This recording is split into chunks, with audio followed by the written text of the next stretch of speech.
It's been a minute since we did one of these, but the Weekly Wednesday Mailbag is back here on Locked On Panthers.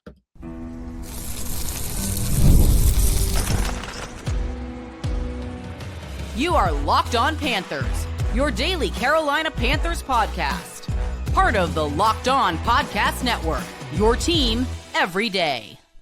Welcome into another edition of the Locked On Panthers podcast, the part of the Locked On Podcast Network. I'm your host, as always, Julian Council, talking Carolina Panthers with you every Monday, Tuesday, Wednesday, Thursday, and yes, of course, Friday, your team every day. That's our motto here on the Locked On Podcast Network. Thanks for watching this show right here on YouTube and listening wherever you listen to your favorite podcast. Be sure to follow me, Julian Council, over on Twitter and Blue Sky at Julian Council, because every Wednesday, like today, throughout the entirety of the regular season, I'm going to be here on the show answering your weekly Wednesday mailbag questions. So what you got to do moving forward after the game on Sunday, at me or DM me over on Twitter at Julian Council, or at me over on Blue Sky at Julian Council with your weekly Wednesday mailbag questions here on Locked On Panthers. This episode of Locked On Panthers is brought to you by Mazda. Just like there's more to every player,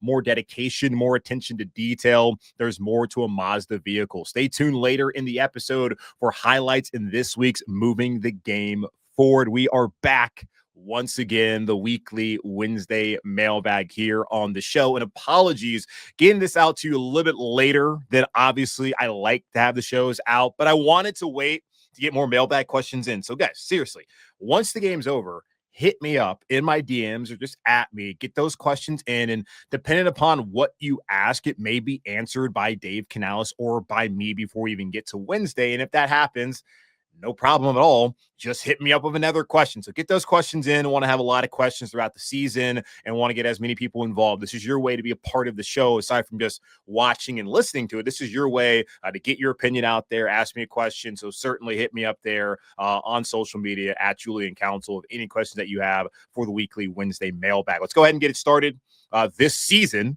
Can't wait. So happy we're finally here Sunday afternoon. Bradley, he's asking, with the offense taking longer to come together than defense typically does during the first part of the season, how much will Dave Canales trust Bryce Young and open up the playbook? Do you think his play calling will be more conservative than it was at the end of last year? Well, I certainly hope not, Bradley. I thought one of the biggest issues that we had last year here in Carolina with the quarterback head coach dynamic was the fact that Dave Canales very clearly did not trust Bryce Young. You look at even when Bryce came back against Denver and against New Orleans, you weren't seeing him get a lot of opportunities to try to push the ball down the field. That Broncos game, I don't know what on earth the plan was heading into it. It was not nearly as egregious as that Rams game a couple of years ago when they would not let PJ Walker throw the ball past the line of scrimmage. It wasn't that bad, but it wasn't good. And I understand that Bryce was someone at that point in time who was not trustworthy, but it's not like he trusted him in week one or in week two. And yeah, when your first pass of the season is an interception, I also would understand why it would be hard to trust somebody. But once he started to trust him, and really once Bryce earned that trust, that's when you saw him take off against Kansas City and against Tampa the first time around, that is, against Philadelphia as well, and all those other games where he really played well, culminating to that Week 18 matchup back in January against Atlanta where he had 5 touchdowns. Like, that is the Bryce Young that they went out there and drafted. And that's the Bryce Young that you have to allow to cut it loose. And, like, that's really the question. Is he going to let Bryce cook? Or is it going to be a lot of the same that we saw earlier last season and then when Bryce was reinserted into the lineup as a starting quarterback? I'm of the belief that he's going to let him cut it loose while also trying to lean on the run game a little bit more than he did last year. At least that would be my hope. Like, understand this right now. When looking at the wide receiver core heading into this game on Sunday, and we're not going to discount JT Sanders at all because he is going to be a big piece of the passing game. I talked about him yesterday on the season preview and prediction show as one of the key X factors for the season upcoming because of the youth and the injuries that you have in that wide receiver room. But right now, the only guy that Bryce, of the top 3 projected wide receivers heading into this game, that he has spent a ton of time with throwing the football to is Xavier Legette. And even with that, it's one season where he wasn't his top option last year. He's never played in a game of Hunter Renfrow. Like, even in the preseason, Hunter wasn't out there when Bryce was out there week 1 because Hunter wasn't available with the hamstring injury. Then week 2, he didn't come in until Andy Dalton came in, and then Jack Plummer had to come in for the injured Andy Dalton. So Hunter's not been in a actual game situation with Bryce. And even when they had joint practice, he wasn't out there available. So this is going to be brand new for both of those guys. Real game speed, NFL game with the two of them trying to connect. And it's not like they've had a ton of time to do it, even in training camp. It wasn't like Bryce was always throwing the ball to Hunter when they were having 1v1s and when they were doing 7-on-7 and 11-on-11, all of that. It's going to be interesting to see how that dynamic is able to grow through the course of the next couple of weeks, especially if Julian Council not out there. And then you also have Tetairoa McMillan, who has never played in an NFL game. Yes, he spent a lot more time this offseason and throughout training camp in the preseason with Bryce and Hunter Renfrow has, but again, is not playing the game with him. So understanding that, I would not be surprised if just over the first couple of weeks, not saying it's going to be abysmal, if there's a little bit of a learning curve for the passing game to really get going. But when you have everybody on the offensive line coming back from a year ago, and you have Chuba Hubbard and Rico Dowdle and also Trevor Etienne, you can lean on running the football and take pressure off of Bryce and off of the pass game. But when they need to throw the ball, yeah, I think he's going to let him cut it loose. He's going to let him be Bryce, because if he doesn't, then what exactly are we doing here? Because that just is not the path forward to success with this kind of quarterback that you have here in Carolina in Bryce Young. So I'm expecting a little bit more leaning on the run because of just the personal issues at wide receiver, injury-wise and experience-wise. But I do think that he's going to let him cut it loose when they need to cut it loose, unlike last year where early on you didn't really get to see that. Jake, now asking a question here, asking me, how much do I take out of the unofficial depth charts? He said he's seen fans freaking out about Nick Scott starting, Jimmy Horn Jr. being buried, and JT Sanders at tight end 2. He says, I tend to think that judgment needs to wait until a few weeks in to see snap counts, etc., but would love your thoughts. Yeah, well, they put out a new one on Tuesday, the Carolina Panthers did, as far as their depth chart, and it's unofficial, but this is pretty official at this point in time. Like, Bryce is obviously starting, Chuba's RB1, Leggett, McMillan, Renfrow, those are the top 3 guys at receiver. No surprise there. Icky at left tackle, Damian Lewis at left guard, Corbett at center, Hunt at right guard, and then you have Moton at right tackle, and JT Sanders is actually the starting tight end. And Dave Canales has said as much, and also he's been out there throughout the entirety of the offseason, while Tommy Tremble, who's listed behind him as tight end 2, has been banged up. And JT provides more to this offense as a pass catcher and even as a run blocker in totality than what Tommy Tremble provides at this stage of his career. Still a solid player for them, solid tight end 2, and good leader in the locker room.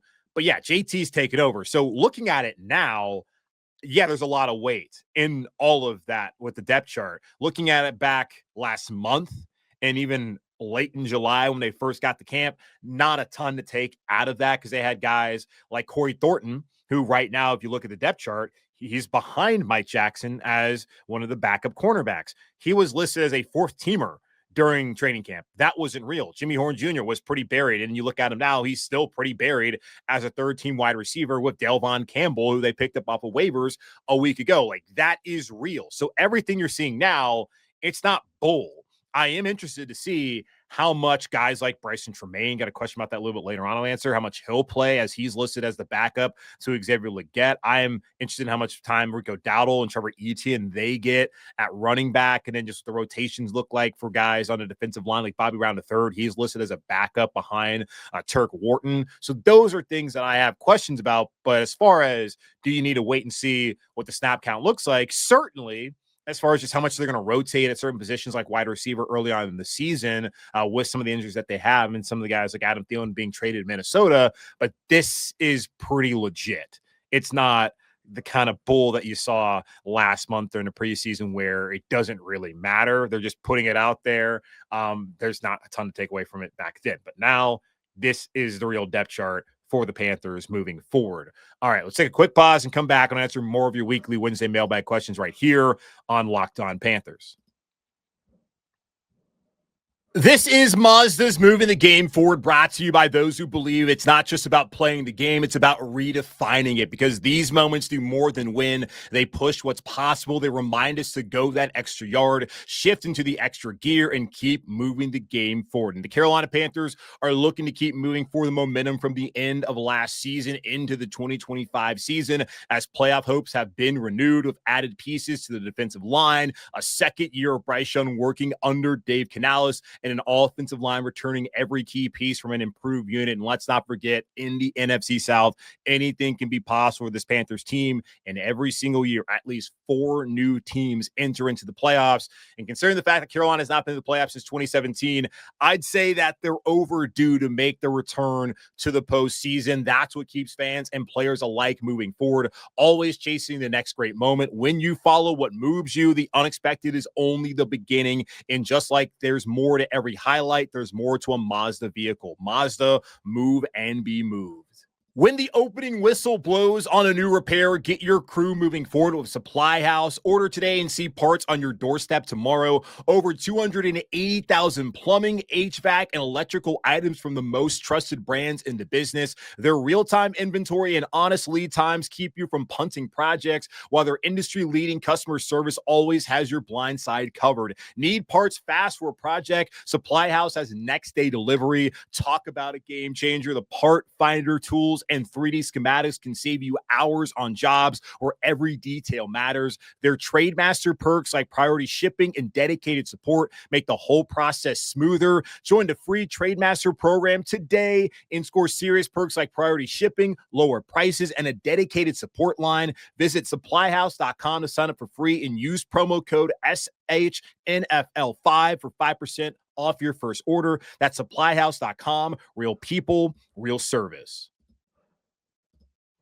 Back here on Locked On Panthers, the Weekly Wednesday Mailbag is back here every single week throughout the regular season. And if they make the playoffs, yeah, we're going to probably have a Weekly Wednesday Mailbag around that time too. So at me, DM me over on Twitter, following the game, and at me over on Blue Sky to get your questions in for next week's edition of the Weekly Wednesday Mailbag here on Locked On Panthers. Kyle has more of a comment and an opinion than an actual question, which those are fine. You guys can just throw that out to me. Just tell me to put it on the mailbag and I'll respond to what you have to say. And that's what this show's all about every single Wednesday. But Kyle says, I believe that there are 3 major areas this team can improve on. If they do it successfully, it could be a winning season. Those areas are passing offense, QB pressure rate, and takeaways. Looking back at last season, the Panthers ranked 30th in passing offense, 32nd, which is dead last, DFL in quarterback pressure rate, and 26th in takeaways. Now, one of those stats can take care of itself as far as the other one, if it happens, and that's quarterback pressure rate. If you are able to get pressure on the quarterback, you will make them make mistakes. Pressure greater than sacks. Sacks are always great.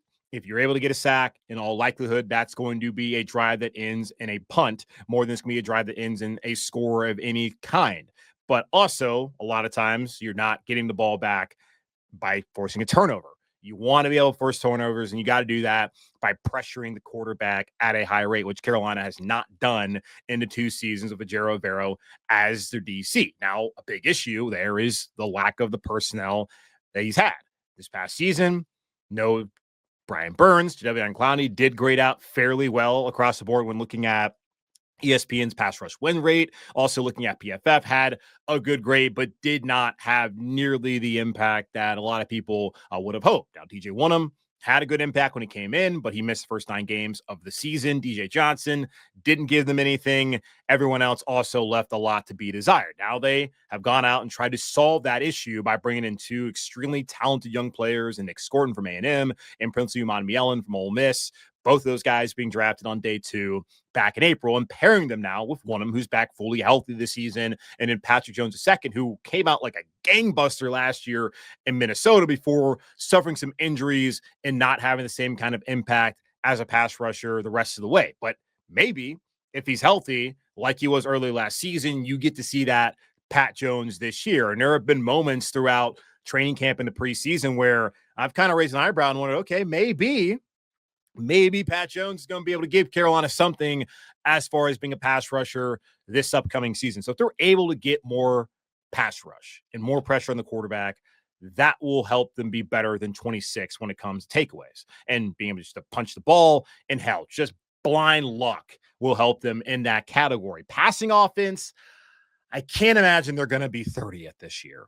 If they're 30th, then Carolina has some serious organizational problems to try to figure out come 2026, which are problems I don't want to discuss at all. And that would have meant that this was yet another dud of a season in all likelihood if they were 30th, unless they're going to have the number one rushing attack by like a wide margin.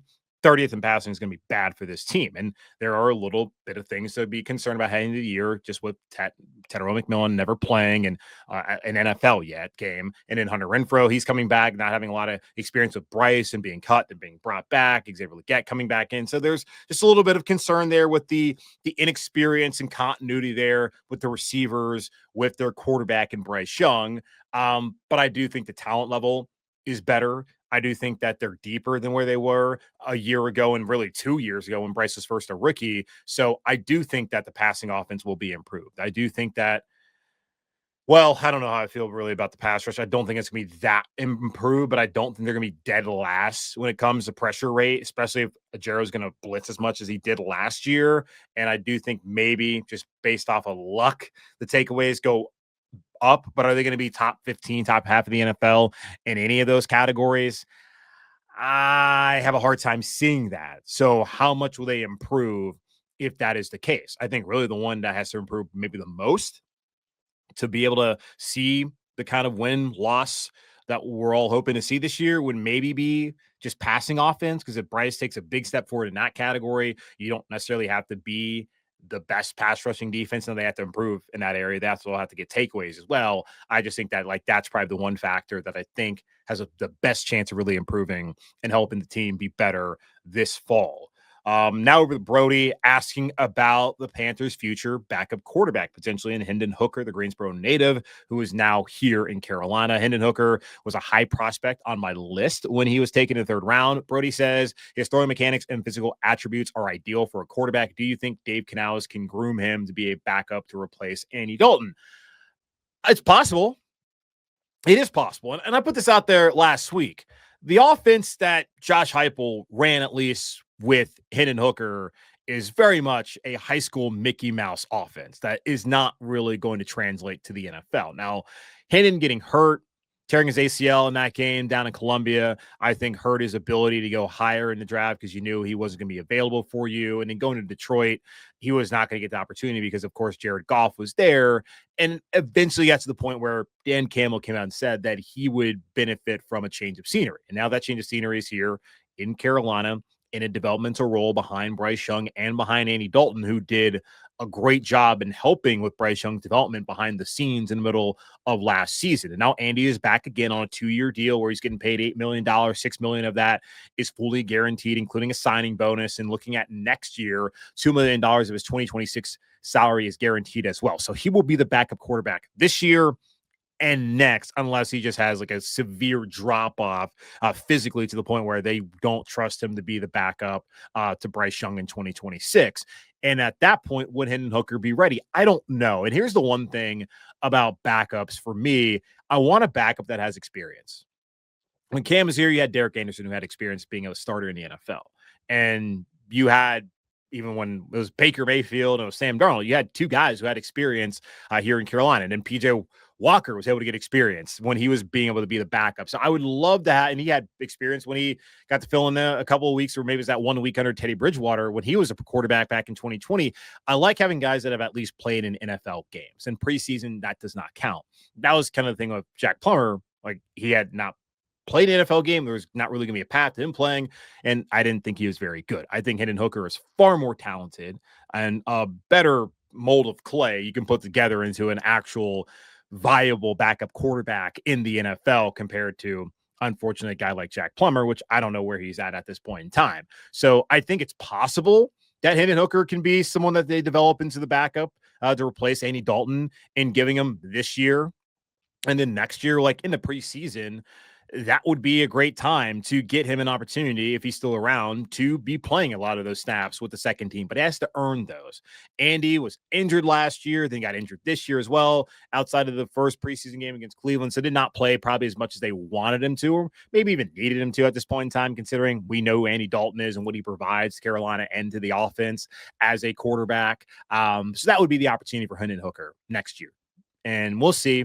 So I think it's possible, but I don't know if that's what is going to end up happening, as we still probably have in another couple, well, really 2 years, to figure out whether that will be what they end up landing on here in Carolina. All right, one more quick pause. I'll come back here and answer more of your weekly Wednesday mailbag questions right here on Locked On Panthers. This episode is presented by Yahoo Fantasy. The NFL season is right around the corner, and you can feel the buzz. Fantasy football season is here. Everyone's researching, drafting, and building their championship squads. If you haven't joined the league yet, now's the time, and it's all happening on Yahoo Fantasy. This year, I'm playing fantasy football on Yahoo Fantasy, and you should too. Whether you're a first-timer or a veteran creating your millionth league, Yahoo Fantasy is loaded with fun ways to compete and brand new features that make the game even better. With season kickoff on September 4th, now is the time to start playing Yahoo Fantasy Football, which offers so many ways to compete. Want more ways to play? Try the brand new Yahoo Fantasy Guillotine League mode, where the lowest scoring team gets eliminated weekly until one team is left standing. Want to play instantly with friends? Try the new Draft with Friends mode. Prefer the classics? Get the crew together and go head-to-head in a private league. No crew, no problem. Join a public league, the easiest way to play. The NFL season kicks off September 4th, so don't wait. Start your league now. Draft now at yahoofantasy.com/LockedOnNFL. That's yahoofantasy.com/LockedOnNFL. The NFL season is almost here, and FanDuel is making sure you're ready for kickoff with a can't-miss offer. Right now, new customers can bet just $5, and if your bet wins, you'll get $300 in bonus bets to use across the app. I love using FanDuel because it fits however you like to bet. Player props, building a same-game parlay, or even jumping in live as the action unfolds. It makes every game more exciting, whether you're watching your team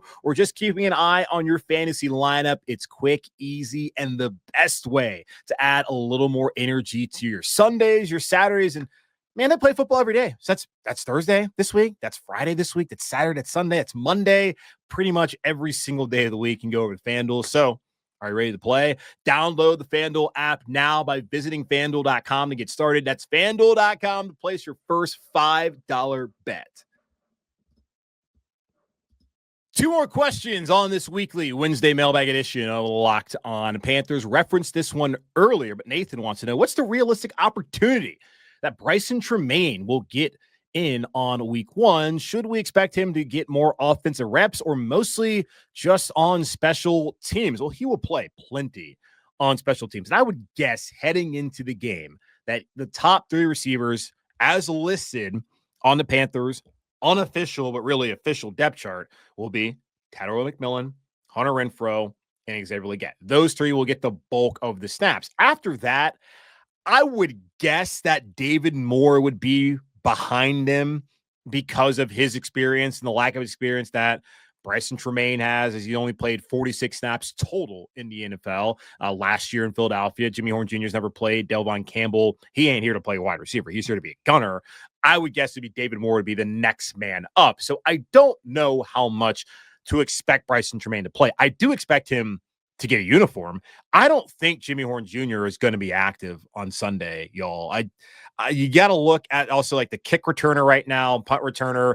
Looking at the depth chart for kickoff, they have Trevor Etienne and Rico Dowdle as number 1 and number 2, and that has been consistently since week 2 of the preseason, the pairing out there during the games. Punt returner, it's been Trevor Etienne. Behind him is David Moore. Jimmy Horn Jr. is listed as 4th string kick returner and 3rd string punt returner. I don't think he's getting a jersey on Sunday. Only 48 guys can be active for game day, and considering he's listed as a 3rd teamer with Delvon Campbell, and Delvon Campbell is brought in here to be a gunner, and Jimmy Horn's really here to be a returner, and he's not listed as one of the top 2 returners, I don't expect that he will be getting a uniform on Sunday. But I do think that Brycen Tremayne will, and that he will potentially get a couple of opportunities. I think maybe a handful. I'm not expecting a lot of him offensively in that game on Sunday. I would think that'd be David Moore behind McMillan, behind Renfro, and behind Leggett. Those four would probably get the most actual wide receiver snaps on Sunday. But as was asked earlier by Jake, like how much to make of these depth charts? Well, we got to kind of see how things play out. And I am very curious just what the wide receiver rotation will be with some guys like a Brycen Tremayne who really impressed, and then guys like Jimmy Horn Jr. who maybe have not seen as much as you were hoping to see out of him early on as a rookie.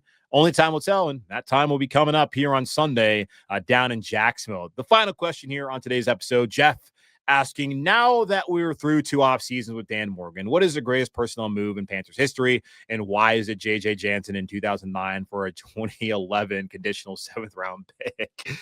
Perfect one to finish off on. J.J. Jansen has been a Carolina Panther, as mentioned there, since 2009, has played in more games than any player in franchise history. He broke the record that was held by John Casey, the guy whose last name that a lot of y'all still cannot spell correctly, but you're still mad. And I get it. Like, that was the worst time. But he had a lot of great kicks that season in 2003. Like, you can't forget about all the game winners he had. So maybe let him off the hook a little bit. But yeah, ill-timed kick out of bounds there by John Casey, spelled Kasay, not like the general store for anyone who's from the Midwest, or like just normally how you want to say Casey.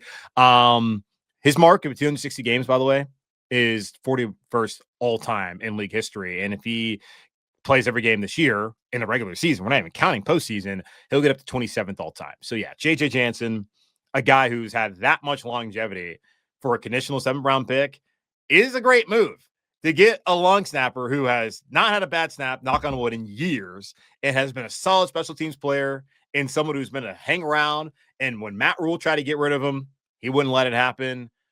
Yeah, that's a great move. One of the all-time greatest. But like, I think just simply being like, yeah, we're going to hand in the card and get Cam Newton, or we're going to hand in the card and get Julius Peppers. Also great moves. Getting anything from Robbie Anderson, who they were going to cut anyways. That's a great move, because I still can't believe that happened. Like, being able to trade, the best move Dan Morgan's been able to make, arguably, was getting Mike Jackson last year, trading away a 7th rounder who he was going to cut from the team, who Seattle ended up cutting as well, and even keep around in her practice squad. Michael Barrett ended up in Cleveland. Getting anything from Jonathan Mingo. Thank you, Jerry Jones. That is also a great personnel move. But do they stack up to that move that the Panthers made back in 2009 to get J.J. Jansen, who's still here? Maybe, maybe not. You decide. All right. That's going to wrap up this edition of the Locked On Panthers podcast, part of Locked On Podcast Network, hosted by yours, Julian Council. Again, y'all subscribe, follow the show free over on YouTube or wherever you listen to your favorite podcast. And be sure to follow me, Julian Council, over on Twitter and Blue Sky at Julian Council, where, again, following the game on Sunday, hit me up in my DMs on Twitter, at me on Twitter or Blue Sky, with whatever questions you have pertaining to your Carolina Panthers, that I can answer them next Wednesday here on the show. But in the meantime, be safe, be happy, be whole. As always, keep pounding. And tomorrow on the show, Crossover Thursday, presented by our friends over at Prize Picks, is back. Tony Wiggins, the host of Locked On Jags, going to have me on the show, and we're going to break down the Panthers and Jags matchup on Sunday. Which defense has improved the most, and can Carolina get a season off the ground? All that and more coming up here on Thursday on Locked On Panthers.